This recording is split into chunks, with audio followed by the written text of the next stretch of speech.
Assalamualaikum warahmatullahi wabarakatuh. Perkenalkan, kami dari kelompok Kesultanan Demak yang beranggotakan saya Zain Ali Rahmatullah absen 16, Saya Nikolas Pratama Putra absen 30. Saya Abdullah Hidayatullah absen 1. Saya Panji Utama absen 34. Pada kesempatan kali ini kami akan menjelaskan tentang Kesultanan Demak. Demak merupakan salah satu kesultanan Islam yang paling awal muncul di Pulau Jawa bagian tengah Indonesia. Berdirinya kesultanan ini dimulai sekitar tahun 1475 oleh Raden Patah, putra dari Raja Majapahit Brawijaya V yang kemudian memeluk agama Islam. Raden Patah kemudian memilih Demak sebagai ibu kota yang saat itu merupakan daerah penting perdagangan dan pelabuhan di pesisir utara Jawa. Di bawah pemerintahan Sultan Trenggana bertakhta dari tahun 1521 hingga 1546, Sultanan Demak mencapai puncak kejayaannya. Trenggana berhasil memperluas wilayah kekuasaannya hingga mencakup sebagian besar Jawa Tengah dan Jawa Timur. Selama masa pemerintahannya, Demak juga dikenal karena peran pentingnya dalam menyebarkan agama Islam di wilayah Jawa. Namun, setelah kematian Sultan Trenggana pada tahun 1546, Kesultanan Demak mulai mengalami kemunduran. Terjadi konflik internal antara keluarga kerajaan Demak yang berusaha merebut kekuasaan.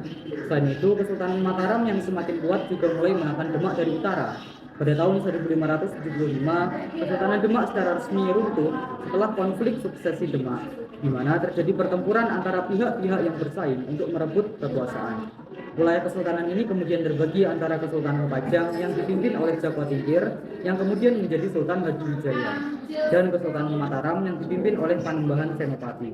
Kedua kesultanan ini kemudian menjadi awal bagi perkembangan Kesultanan Mataram yang menjadi penerus hegemoni politik Islam di Pulau Jawa. Tentu saja Kesultanan Demak meninggalkan banyak peninggalan yang penting dalam sejarah dan budaya Indonesia, terutama pengembangan Islam di Jawa. Kesultanan Demak kan peran kunci dalam penyebaran agama Islam di Pulau Jawa. Para Sultan Demak menjadi pelopor dalam upaya dakwah dan pembangunan masjid yang menjadi pusat aktivitas keagamaan dan sosial di wilayah tersebut. Kedua, arsitektur dan seni.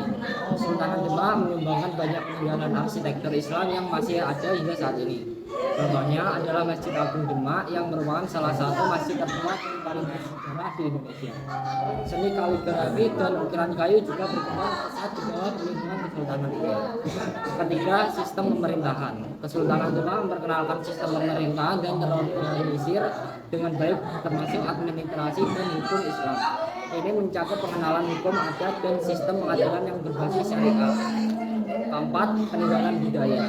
Selain arsitektur dan seni, Demak juga meninggalkan warisan budaya berupa tradisi seperti upacara keagamaan, tarian, dan musik tradisional Jawa yang masih diwarisi hingga saat ini. Kelima, pengaruh politik. Meskipun runtuh pada akhirnya, Kesultanan Demak memberikan kontribusi signifikan terhadap dinamika politik di Pulau Jawa. Pengaruhnya terhadap pemerintahan dan peradaban di pulau tersebut terus terasa bahkan setelah runtuhnya Kesultanan tersebut.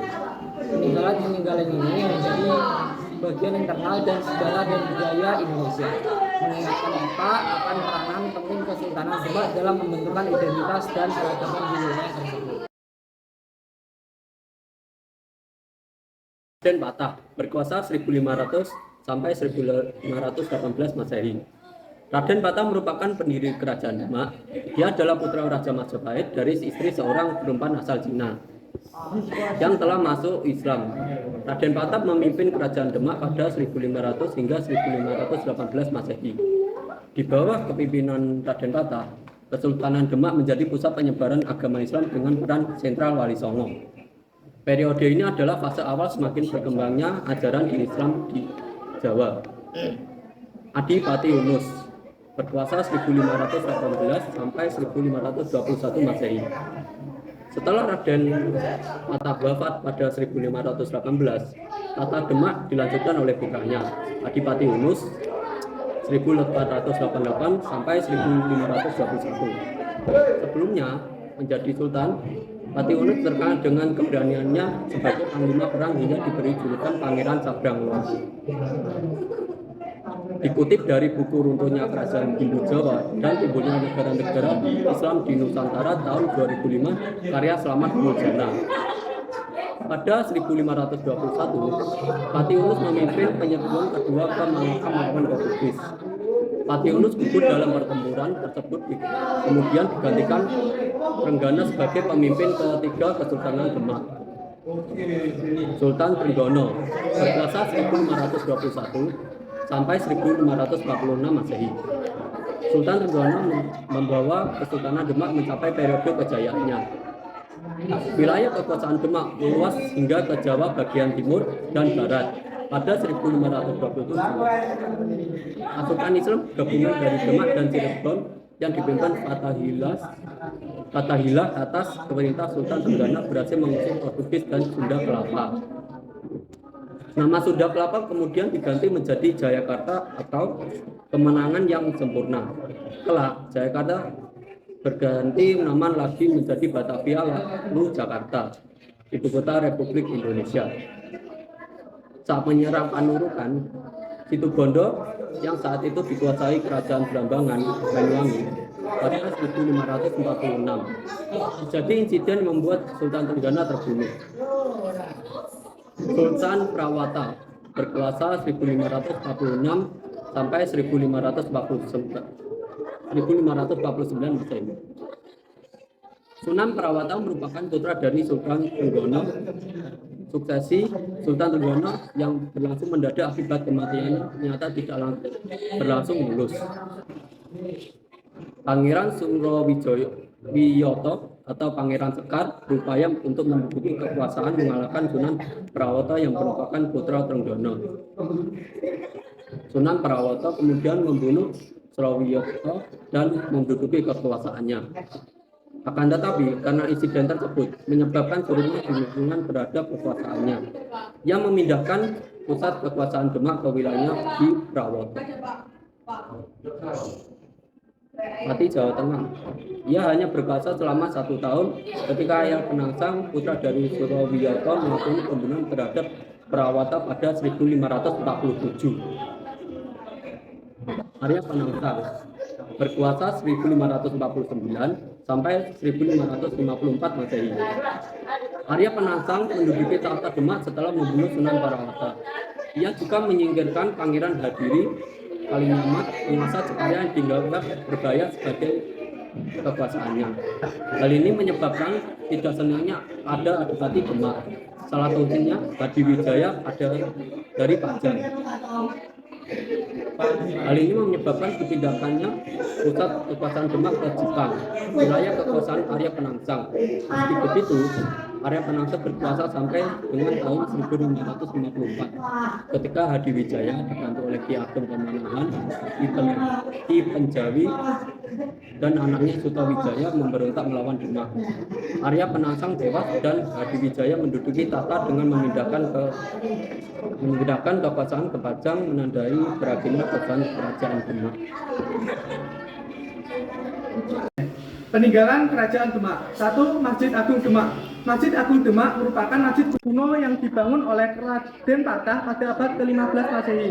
Masjid ini terletak di Kampung Kauman, Kelurahan Bintoro, Demak, Jawa Tengah. Raden Patah bersama Wali Songo membangun Masjid Agung Demak dengan memberi gambar berupa bulus yang merupakan cendera sengkala memet yang bermakna sirno ilang kertaning bumi.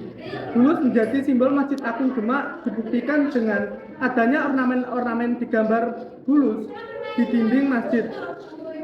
Menurut masyarakat setempat, Masjid Agung Demak yakni sebagai tempat berkumpulnya Wali Songo yang menyebarkan agama Islam di tanah Jawa. Hal inilah yang melatar belakangi penyebutan Demak sebagai kota wali. 2. Saka Tatal dan Saka Majapahit. Saka Tatal atau Saka Guru merupakan 4 tiang utama yang berada di dalam Masjid Agung Demak. Seluruh tiang ini dibuat langsung oleh Wali Songo. Tiang sebelah barat laut dibangun oleh Sunan Bonang. Tiang barat daya dibangun oleh Sunan Gunung Jati. Tiang tenggara dibangun oleh Sunan Ampel. Dan tiang timur dibangun oleh Sunan Kalijaga. Sedangkan Saka Majapahit merupakan tiang penyangga yang berada di teras Masjid Agung Demak. Disebut Majapahit karena serambi ini memiliki 8 tiang bergaya Majapahit dan diperkirakan berasal dari kerajaan Majapahit. 3. Pintu Bledek. Pintu Bledek atau pintu petir merupakan peninggalan kerajaan Demak yang berada di Masjid Agung Demak. Pintu Bledek dipercayai sebagai gambar petir yang ditangkap dan digambar oleh Ki Ageng Selo. Pintu Bledek dijadikan sebagai memet atau cendera tengkala berdirinya Masjid Agung Demak, yaitu Naga Mulat Salirowani atau dibaca menjadi 1388 tahun Saka. Tahun yang tertera di pintu Bledek diperkirakan sebagai waktu pendirian Masjid Agung Demak. 4. Dampar Kencana. Dampar Kencana merupakan peninggalan kerajaan Demak yang berwujud singgasana. Kursi kuno ini merupakan singgasana raja-raja Demak ketika mereka memerintah kerajaan Demak. Singgasana ini merupakan hadiah dari Prabu Brawijaya V Raden Kertabumi dari kerajaan Majapahit kepada Raden Patah. Hadiah ini diberikan saat Raden Patah dinobatkan sebagai Raja di Kesultanan Demak Bintoro. 5. Makam Sunan Kalijaga. Sunan Kalijaga merupakan salah satu wali songo yang memiliki andil besar dalam penyebaran Islam di Pulau Jawa. Sunan Kalijaga meninggal pada tahun 1520 Masehi dan dimakamkan di Kadilangu, Demak. Makam Sunan Kalijaga tersebut kini dikunjungi sebagai tempat ziarah. Selain itu, makam Sunan Kalijaga juga dijadikan sebagai wisata sejarah peninggalan kerajaan Demak. 6. Situs Kolam Mudu. Situs Kolam Mudu merupakan situs peninggalan sejarah masa Kesultanan Demak. Sesuai namanya, situs Kolam Mudu dahulu digunakan sebagai tempat wudhu Wali Songo dan para santri Raden Patah. Selain itu, situs Kolam Mudu juga pernah dijadikan sebagai tempat sayembara untuk menentukan Sultan keempat di Kesultanan Demak Bintoro. Hasil sayembara tersebut kemudian menunjuk Jaka Tingkir sebagai Sultan keempat Demak dengan gelar Sultan Hadiwijoyo. Adalah bahwa Kesultanan ini memainkan peran penting dalam sejarah dan perkembangan Indonesia, terutama dalam penyebaran agama Islam di Pulau Jawa. Meskipun runtuh pada akhirnya, Kesultanan Demak meninggalkan warisan yang berharga dalam bentuk arsitektur, seni, sistem pemerintahan, dan budaya. Peninggalan-peninggalan ini mencerminkan kekayaan sejarah dan identitas Indonesia yang terus diwarisi dan dihargai oleh generasi-generasi berikutnya. Sekian presentasi video Kesultanan Demak dari kami. Jika ada salah katanya, kami mohon maaf. Wassalamualaikum warahmatullahi wabarakatuh.